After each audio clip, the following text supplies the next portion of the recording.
ಮೈಸೂರಿನಲ್ಲಿ ನಕಲಿ ಒಡವೆಯನ್ನ ಗಿರಿವಿ ಇಟ್ಟು ವಂಚನೆ ಮಾಡಿರುವಂತಹ ಆರೋಪ. ಬ್ಯಾಂಕ್ಗೆ ಬರೋಬ್ಬರಿ 56,78,000 ರೂಪಾಯಿ ವಂಚಿಸಿರುವಂತಹ ಆರೋಪ ಕೇಳಿಬರ್ತಾ ಇದೆ. ಮೌಲ್ಯಮಾಪಕ ಸೇರಿ 7 ಮಂದಿಯ ವಿರುದ್ಧ ಈಗ ಎಫ್ಐಆರ್ ದಾಖಲಾಗಿರುವುದು. ತಮಿಳುನಾಡು ಮೂಲದ ಮರ್ಕೆಂಟೈಲ್ ಬ್ಯಾಂಕ್ಗೆ ವಂಚನೆಯಾಗಿದೆ. ವಂಚನೆ ಬಗ್ಗೆ ದೂರು ಕೊಟ್ಟಿದ್ದಾರೆ ಬ್ಯಾಂಕ್ ಸಿಬ್ಬಂದಿ ಸುರೇಶ್. ದೇವರಾಜ್ ಠಾಣೆಯಲ್ಲಿ ವಂಚನೆ ಪ್ರಕರಣ ಕೂಡ ದಾಖಲಾಗಿದೆ. ಮೈಸೂರು ನಿವಾಸಿ ಅಬ್ದುಲ್, ಮಂಡ್ಯದ ಸಾಗರ್, ಪುಟ್ಟರಾಜು, ರವಿಕುಮಾರ್ ಪತ್ನಿ ವಿರುದ್ಧ ಈಗ ಎಫ್ಐಆರ್ ದಾಖಲಾಗಿದೆ. ನಕಲಿ ಚಿನ್ನವನ್ನ ಅಡವಿಟ್ಟಂತಹ ಆರೋಪ ಇದು. ವಂಚನೆ ಪ್ರಕರಣ. ಎಫ್ಐಆರ್ ಪ್ರತಿ ಗಮನಿಸ್ತಾ ಇದ್ದೀವಿ.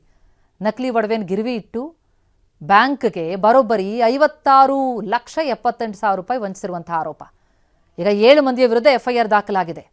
ಅದರಲ್ಲಿ ಚಿನ್ನದ ಮೌಲ್ಯಮಾಪನ ಮಾಡೋರು ಇರ್ತಾರಲ್ಲ, ಮೌಲ್ಯಮಾಪಕರಿಂದ ಹಿಡಿದು ಒಟ್ಟು 6 ಮಂದಿ ವಿರುದ್ಧ ಎಫ್ಐಆರ್ ಆಗಿರೋದು. ಈಗ ಬ್ಯಾಂಕ್ ಸಿಬ್ಬಂದಿ ಸುರೇಶ್ ಅನ್ನೋರು ವಂಚನೆ ಬಗ್ಗೆ ದೂರು ಕೊಟ್ಟಿರ್ತಾರೆ. ದೇವರಾಜ್ ಠಾಣೆಯಲ್ಲಿ ವಂಚನೆ ಪ್ರಕರಣ ದಾಖಲಾಗಿದೆ. ಚಿನ್ನ ಅಡವಿಟ್ಟು ಬ್ಯಾಂಕ್ಗೆ ವಂಚನೆ ಮಾಡೋದಕ್ಕೆ ಮುಂದಾಗಿದ್ದಂತಹ ಆರೋಪಿಗಳು, ಅವರ ವಿರುದ್ಧ ಎಫ್ಐಆರ್. ಪುಟ್ಟರಾಜು, ರವಿಕುಮಾರ್ ಪತ್ನಿ, ಮಂಡ್ಯದ ಸಾಗರ್, ಮೈಸೂರು ನಿವಾಸಿ ಅಬ್ದುಲ್ ಇವರ ವಿರುದ್ಧ ಈಗ ವಂಚನೆ ಪ್ರಕರಣ ದಾಖಲಾಗಿರೋದು.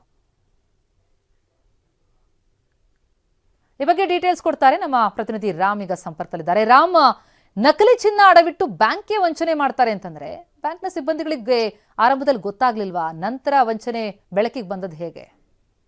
ಪ್ರತಿಭಾ, ಪ್ರಮುಖವಾಗಿ ಆ ಚಿನ್ನಾಭರಣಗಳನ್ನ ಪರಿಶೀಲಿಸುವಂತಹ ವ್ಯಕ್ತಿಯೇ ಇದರಲ್ಲಿ ಶಾಮೀಲಾಗಿರೋದ್ರಿಂದಾಗಿ ಬ್ಯಾಂಕ್ನವರಿಗೆ ಈ ಬಗ್ಗೆ ಅನುಮಾನ ಬರಲಿಲ್ಲ. ಯಾಕಂದ್ರೆ ಪ್ರತಿಯೊಂದು ಬ್ಯಾಂಕ್ನವರು ಸಹ ಯಾರು ಗ್ರಾಹಕರು ಬರ್ತಾರೆ, ಆ ಚಿನ್ನವನ್ನ ಗಿರವಿ ಇರ್ತಾರೆ, ಆ ಸಂದರ್ಭದಲ್ಲಿ ಒಬ್ಬ ವೆರಿಫೈಯರ್ ಇಂದ ಅದನ್ನ ವೆರಿಫೈ ಮಾಡ್ಕೊಳ್ತಾರೆ. ಅಕ್ಕ ಸಾಲಿಗರನ್ನ ನೇಮಿಸಿಕೊಂಡಿರ್ತಾರೆ.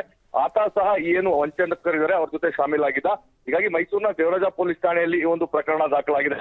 ಮೈಸೂರಿನ ಅಬ್ದುಲ್ ಜಮೀಲ್, ಮಂಡ್ಯದ ಸಾಗರ್, ಪುಟ್ಟರಾಜು, ರವಿಕುಮಾರ್ ಮತ್ತೆ ಆತನ ಪತ್ನಿ ದಿವ್ಯಾ ಮತ್ತೆ ಬೆಂಗಳೂರಿನ ನಾಗರತ್ನ ರೆಡ್ಡಿ ಅನ್ನೋರ ವಿರುದ್ಧ ಈಗ ಒಂದು ಪ್ರಕರಣ ದಾಖಲಾಗಿದೆ. ಇದರ ಜೊತೆಗೆ ಟಿ ನರಸೀಪುರ ರವೀಂದ್ರ ಕುಮಾರ್ ಎಂದಿದ್ದಾನೆ. ಈತನೇ ಈಗ ಒಂದು ಘಟನೆಯ ಪ್ರಮುಖ ಆರೋಪಿ ಅಂತ ಹೇಳ್ಬೋದು. ಯಾಕಂದ್ರೆ ರವೀಂದ್ರ ಕುಮಾರ್ ಬ್ಯಾಂಕ್ ನಲ್ಲಿ ಸಾಕಷ್ಟು ವರ್ಷಗಳಿಂದ ಆ ಒಂದು ಚಿನ್ನಾಭರಣವನ್ನ ಪರಿಶೀಲನೆ ಮಾಡಿ ಬ್ಯಾಂಕ್ನವರಿಗೆ ಸರ್ಟಿಫಿಕೇಟ್ ನೀಡುವಂತ ಕೆಲಸವನ್ನ ಮಾಡ್ತಾ ಇದ್ದ. ಈತನನ್ನ ಮೊದಲು ಸಂಪರ್ಕ ಮಾಡಿದಂತ ಇವರೆಲ್ಲರೂ ಸಹ ಒಂದು ಯೋಜನೆಯನ್ನ, ಒಂದು ಜಾಲವನ್ನು ರೂಪಿಸಿದ್ದಾರೆ. ಅದರಂತೆ ಆ ಸಂಚಿನ ಪ್ರಕಾರವಾಗಿ ಅವರು ಆ ಚಿನ್ನಾಭರಣಗಳನ್ನ ತೆಗೆದುಕೊಂಡು ಹೋಗಿ ಒಟ್ಟು 782 ಗ್ರಾಮದ ಚಿನ್ನಾಭರಣವನ್ನ ತೆಗೆದುಕೊಂಡೋಗಿ ಬೇರೆ ಬೇರೆ ಹೆಸರುಗಳಲ್ಲಿ ಈ ಒಂದು ಬ್ಯಾಂಕ್ ನಲ್ಲಿ ಅಡ ಇರ್ತಾರೆ. ಒಟ್ಟು 56,78,000 ರೂಪಾಯಿ ಸಾಲವನ್ನ ಪಡ್ಕೊಂಡಿರ್ತಾರೆ.